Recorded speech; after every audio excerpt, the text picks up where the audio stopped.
Hi, welcome to my channel. Today I'll be covering the case of Timothy Jones Jr. This is quite a tough case to cover. It involves the murder of all of his 5 children, ages from just 1 year old up to age 8 years old. So it is a hard case. Viewer discretion is advised on this one. If you watched right to the end and you enjoyed or found the case interesting, enjoy is probably the wrong word, then please consider giving me a like and a subscribe.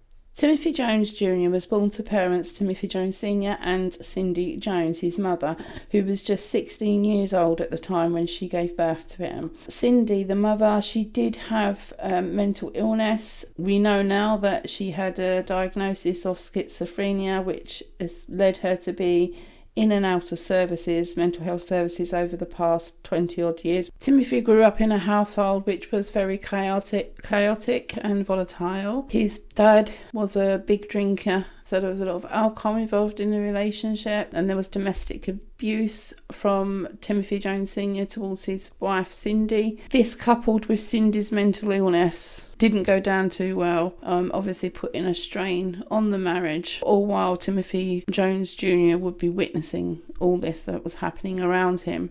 Tim's mother, Cindy, would do some strange things while Tim was a baby. She used to give him cold baths, dress him inappropriately for the weather. One time she was found sitting in a wardrobe cutting up clothes when Timmy Sr. came home from work. She used to give Timmy Jr. laxatives as well because she made comments that she didn't want to have a fat baby. She was mentally ill. She wasn't able to cope with a young child. This had a negative effect on the marriage, and Timothy Sr. ended up getting Cindy committed to a hospital where she would later spend the next, in and out of for the next 20 odd years. So ultimately that marriage ended. Timothy Jones Jr. was just 18 months old at the time his mother left. From then onwards, Timothy Jones Jr. was brought up by his grandmother and his father. His grandmother, who absolutely doted on him as a child. And that would be a relationship that Timothy Jones Jr. maintained all of his life. The relationship with his father, however, was a bit more strained. I mean, his father, like I said previously, he was a big drinker. He also dabbled, he was a smoker of marijuana. And Timothy and him had quite a volatile relationship at times. Growing up, Timothy often felt neglected due to his father's drinking and drug taking. And as he got into his later teens, they would argue, they would fight. Timothy would sort of say things, just go and have another drink. He wasn't getting the attention from his father that he wanted. And his grandmother said that he always wanted to be the centre of attention. Despite the differences at home and despite the environment at home, Timothy Jr. done very well in school. He was a top class student, top grades, was very academic. He done very well in school. But despite this, he found himself in trouble at school, not with his schoolwork, but with his behaviours. In his junior year, he stole some of his dad's marijuana and took it to school in a little pouch, little box. When he was outside in the playground, he actually dropped the container that he had the marijuana in, which was found by teachers. School friends directed the teachers towards Timothy Jr. to say that he was the one that actually brought it into school. And they called the police. The police were called and Timothy Jr. was arrested for possession, and he was actually walked out of the school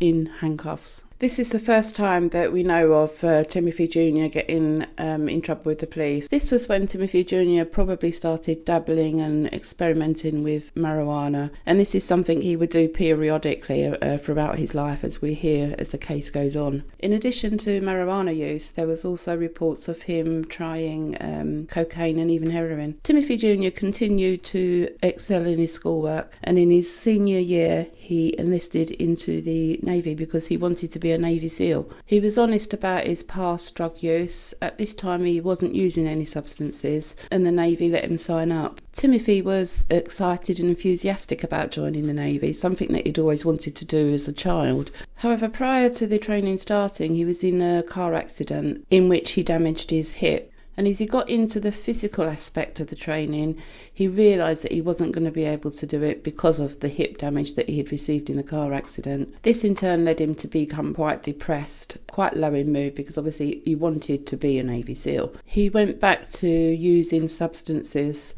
and ultimately discharged from the Navy. The reasons they gave was depressive mood and polysubstance misuse. Quick trigger warning, when he was assessed by the Navy for his depressive mood, he said he'd cut himself by using a knife and a paperclip. During his trial, it came out when he was speaking to the vast array of psychologists and psychiatrists that he was assessed by. He denied saying this to the Navy, actually stating that he wouldn't try to kill himself because it was, in his words, it was a sin. But killing your kids is okay. Just saying. He lasted just 44 days in the Navy. Now, home from the Navy, Timothy got a job on the railroad just to help bring some money into the family home. While working there was an explosion of some sort and there was some flying debris, and he had a metal pole that actually went through his head. I think it went under his eye and then out through the other side. It was quite a significant brain injury, head trauma at the time. But despite this injury, he was back at work within a week, which is quite impressive. I'm only mentioning this because in the trial, the defence made a big thing about this. At the time, I'll just say that he went back to work and it didn't seem to have any lasting effects on him up until the point of the murder of his children. And just to add also, despite this injury, he went on later in life to attend university and secure a job at Intel. Timothy Jr. continued to dabble in drugs and he started to build up a rap sheet. He started to get some criminal charges against him for possession of cocaine, forgery and car theft. At age 20, this landed him in prison boot camp. He was actually sentenced to 7 years and he was out after 2 years. This part of the story is significant because whilst in boot camp, he found religion. He started to study the strict fundamentalist teachings of a particular Christian group, the teachings of which were very back to basic, taking the words from the Bible quite literally. So Timothy comes out of prison all topped up with Jesus and he's given up the drugs, he's no longer taking any substances, he's living a law-abiding life and lands a job at a children's fun park called Enchanted Castle in Chicago. And this is where he met his future wife and the future mother of his children, Amber Macaulay, now known as Amber Kaiser. So Amber was 19 years old at the time they met. She was quite vulnerable in a way. She wasn't educated and she had no family around her, so there was no family support around her. It was just her. And she would later say that when she first met him, she found him very grounding. She liked the morals that he had, and that he was quite religious, and that he was, in fact, I think she quoted on stand as saying he's the smartest person that she knows. Tim was continuing to grow in his church and he attended the fundamentalist church regularly and started taking Amber along with him. And she accepted the religion, she accepted the faith. There was pressure on them though, she would later say in court, that they get married pretty quickly. And within 6 weeks they were married in that church. It was the church that actually married them and blessed their marriage. Timothy Jr. would even be known to present sermons in the church as well, and in time, he would speak in tongues and had very strict rules on how a wife should behave and how future children should behave. Amber testified that she wasn't allowed to wear trousers, she wasn't allowed to wear any makeup, she wasn't allowed to cut her hair, she wasn't allowed to even wear jewellery. And she said that Timothy's thing was that women should be fruitful and multiply, and that's basically what they were there for, and that children should be seen and not heard. Right off from the bat, Timothy did say that he wanted lots of children. Amber was quoted as saying he wanted a farmload of children when she was giving evidence in the trial. Amber became pregnant with her first child, Mira, pretty much straight away, and then Elias, Nathan, Gabriel, and eventually Abigail would follow. While Amber was at home being a mother, Timothy was out furthering his education. He actually went to Mississippi State University and studied computer engineering, which he graduated with honours, I believe, and eventually landed himself a job at Intel. The job at Intel was highly paid. I think it was about $71,000 a year. So, but with the job they had to move, so they moved down to the Red Bank area. Amber was excited for the new move, as anyone would be. So she was quite surprised when they ended up in Red Bank and Tim presented her with this very old, small, run-down trailer. that had 3 bedrooms and a bathroom that didn't work. Bearing in mind at this point they had 4 children, I believe. And Tim had some very strict views on how to bring up the children. He wouldn't spank them as such, but he would, for punishment, he would make them do physical training, PT. And these would be things like squats, push-ups, jogging on spot, sometimes for long periods of time. And once the 2 older children started going to school and they started to do things that children do, really, little things they did. I think at one point one of them stole a pen and for lying. The school contacted him, made him aware of this that was happening. But they were quite surprised, and they testified in the trial that Tim wanted them to give them quite harsh punishments for it. Punishments that the teachers at the time thought were a bit extreme. In 2012, the marriage started to crumble. Amber was extremely unhappy with the living conditions and just the way she was being treated by Timothy. She began to seek solace elsewhere, and she began having an affair, alleged by Timothy, by the way, with a next-door neighbour. Timothy states that the neighbour was 19-year-old at the time. However, in court, Amber would say that she didn't get into a relationship with him until he was 24 years old. His name was Sean Kaiser, and she's married to him today.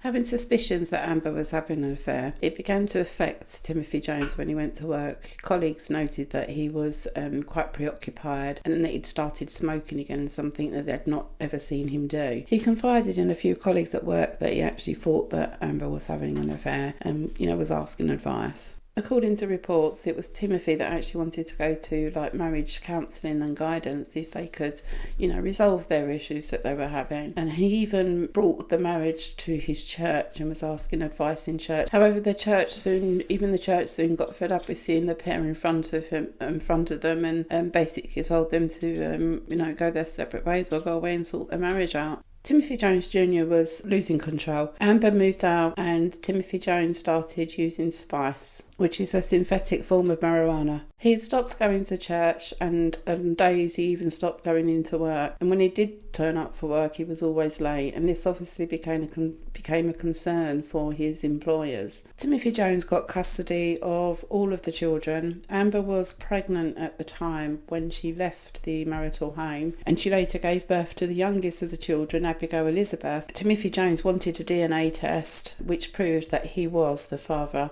of Abigail. Amber would agree that Jones got full custody.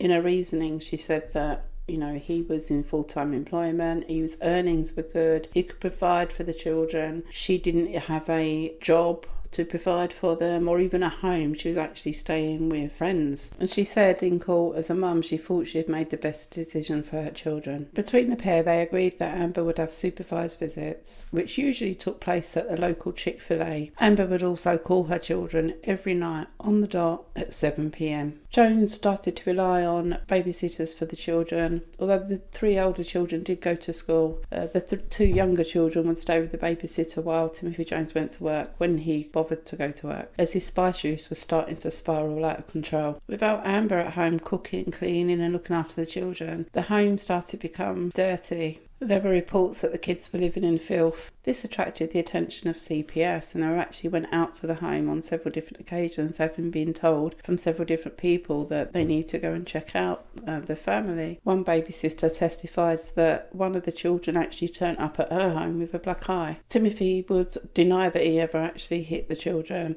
and when CPS did go around there, they didn't see any signs of abuse or any bruises or anything on the children. Timothy would explain that he did punish them by PTing him and making them do exercises. The CPS said that this was a lawful form of punishment for the children. I can only assume that they wasn't aware to the extent of this physical exercising that the children had to go through. There were also accusations that Timothy was restricting the children's food. He would only feed them very little, and that they always seemed to be hungry. With Timothy's increased drug use, he became very paranoid. He actually blamed the children. He thought they were the ones that were calling CPS. As punishment to the children, he would also use Amber. If he perceived that the children were being naughty, he would restrict them from seeing their mother. He would also send videos to Amber on a mobile phone with children crying their eyes out, begging their mother to come home. He'd manipulated them to do this because he wanted Amber to come back, and these harrowing, heartbreaking videos were played in court. August the 28th, 2014 would be the start of something very evil, and I try not to use the word evil to explain people's behaviours very often. In this case though, I'm going to make an exception. August 28th, 2014 was the start of Labour Day weekend, a normally joyous occasion. In fact, Timothy was supposed to go around to visit his grandma and stay the weekend there with the children, catch up with family. Instead, Timothy would go missing, go off the radar. He would kill his children. He would go driving around on the interstate for days on end, living in his car until he was finally apprehended 9 days later.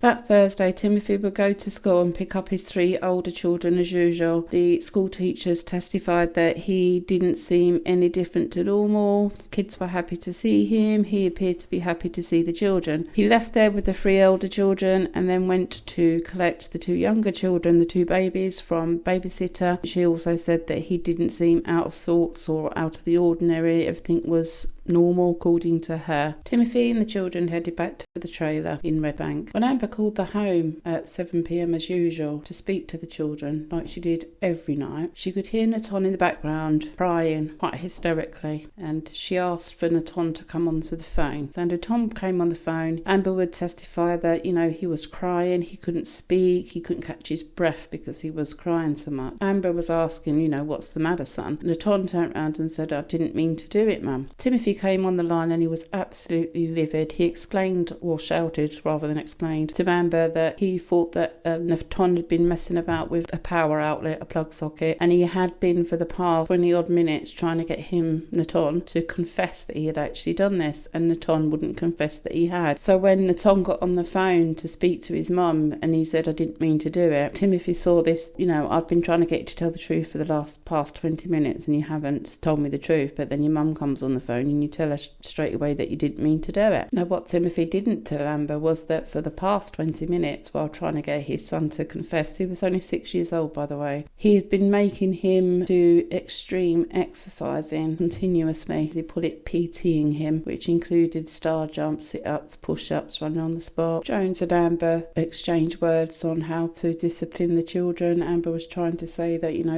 Tim, you're angry right now, leave it, let me speak to them. But Tim wasn't having any of it. In fact, he had a go at Amber, telling her, why do you always stick up for those kids? And after saying that, he basically told her to shut the fuck up, and then he disconnected the call. Amber tried desperately to call Tim back to try to reason with him. She left several messages which were played in court, but that would be the last time that she ever spoke to Naton or any of her children ever again. Yes. Is there any doubt in your mind that the child you heard on the phone in the background was Naton? No doubt.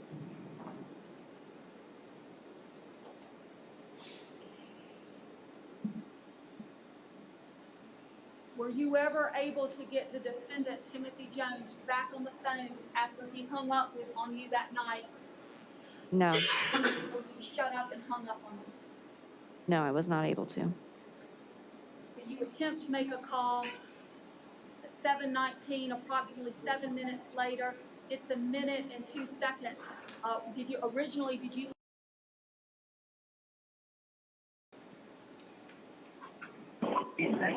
Please call back, Jim, so I can discuss a few things with you. Or you can text or whatever, but come over and get this. Bye.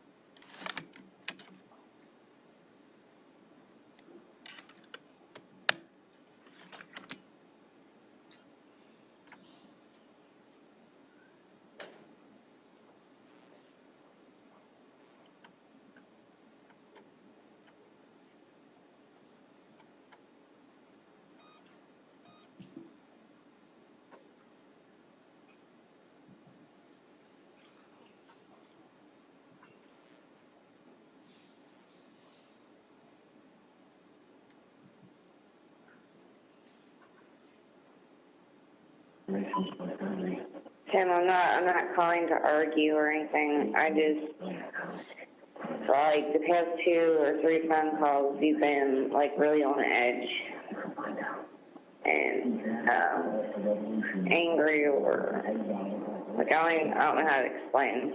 You saying you're like coming off really frustrated or whatever, and I was just concerned about you, so please call. I'm not calling to argue or anything. I hope, I wish as a parent, though, you would allow me to correct my children as well. And I believe that sometimes when you're frustrated, that you should allow the other parent to talk to the child. At the conclusion of his interviews, the police asked him how his conditions were in jail, did he have any complaints and anything that he'd like to speak to them about, has he been fairly treated throughout this whole process, etc, etc. Now, Tim did have some concerns. I mean, he said that his conditions in jail were not very good. He didn't really have that many blankets, he was cold, he said there was rust on the bed where he was sleeping, and the last thing he said was, I have all these processes where he's been interviewed by different police officers. This last interview, which ultimately resulted in him identifying where he had dumped the remains of his children, were FBI. And Tim interestingly said, the other police officers were not as nice as you are, which is a very manipulative statement to make. At the trial, Tim pleaded insanity for the murder of all of his 5 children. He said that during this insanity, he was paranoid that his children were trying to kill him. This was something that was quickly disputed by evidence given in court by the children's teachers, to say that he never seemed afraid of his children. Prison inmates and prison officers came forward and testified in court that Tim had actually said to them that he initially killed Nathaniel out of anger by strangling him, something which the medical examiner would also back up to say that Nathan was actually strangled. Tim went on telling people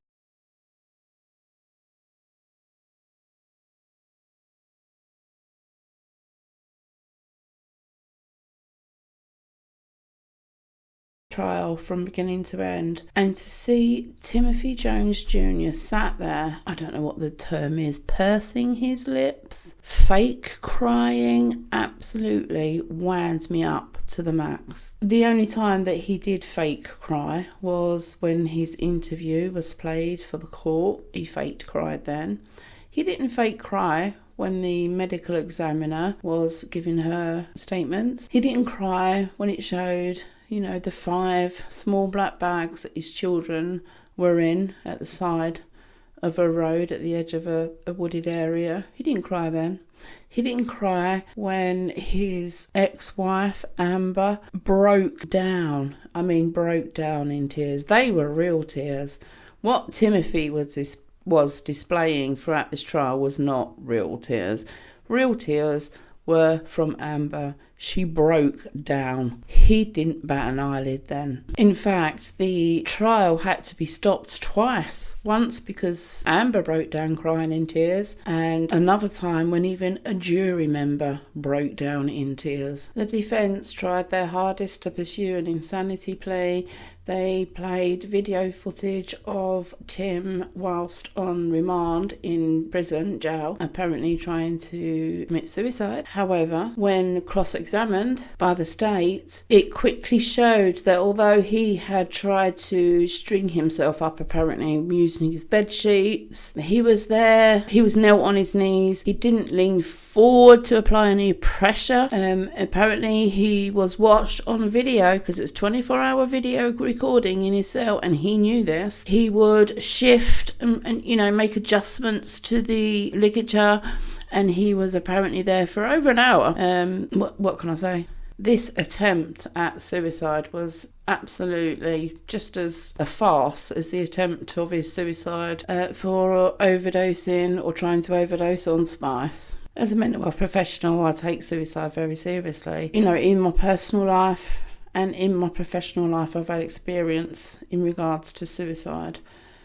So this is something that I don't say lightly. This, after watching the footage and hearing the evidence of surrounding his attempts, this was, to me, manipulative behaviour, and it was also behaviours that he thought, no doubt, would reinforce, back up his insanity plea. Tim was assessed by several different psychologists and psychiatrists, brought forward from the defence, from the state, and even from the court, which is independent of either the defence or the state. None could agree that he was experiencing psychosis or labelled him with schizophrenia, which the defence tried to do because his mother had schizophrenia. They were trying to say that he may have had schizophrenia. There was no evidence of that. The court, the independent court psychiatrist, even give Tim the benefit of the doubt to say, okay, so if he did momentarily had been experiencing some sort of mental health issues, they said that this would not have been significant enough to diminish his mental state enough to commit these murders. Some of the expert witnesses said that he may have a personality disorder.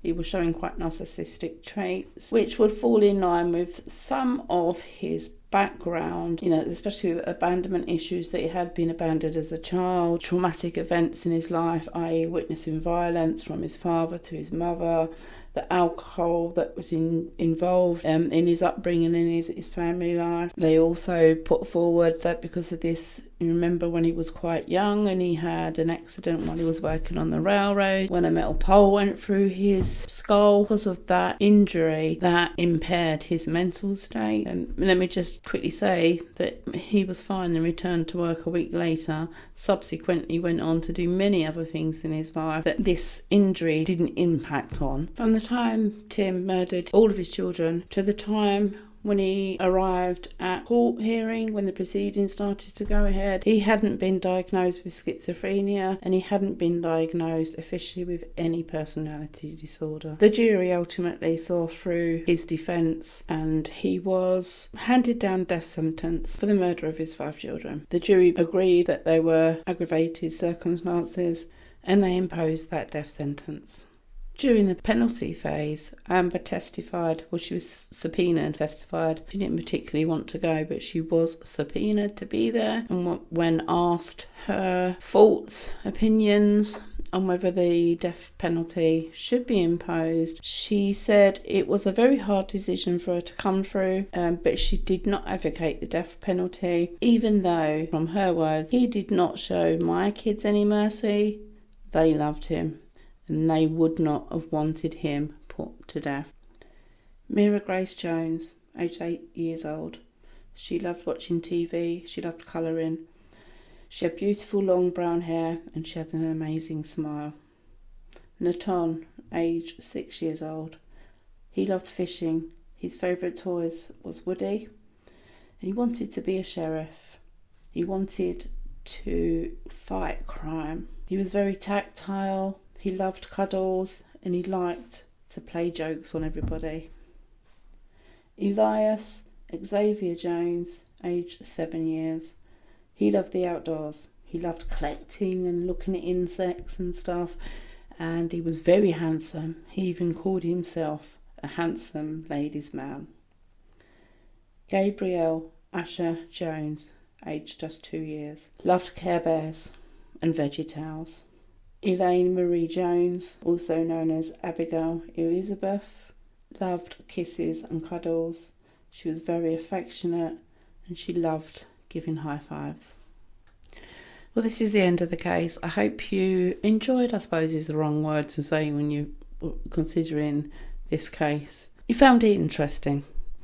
That's a better word or better phrase. If you did find it interesting, please give me a subscribe and give me a like. Until the next case, toodaloo.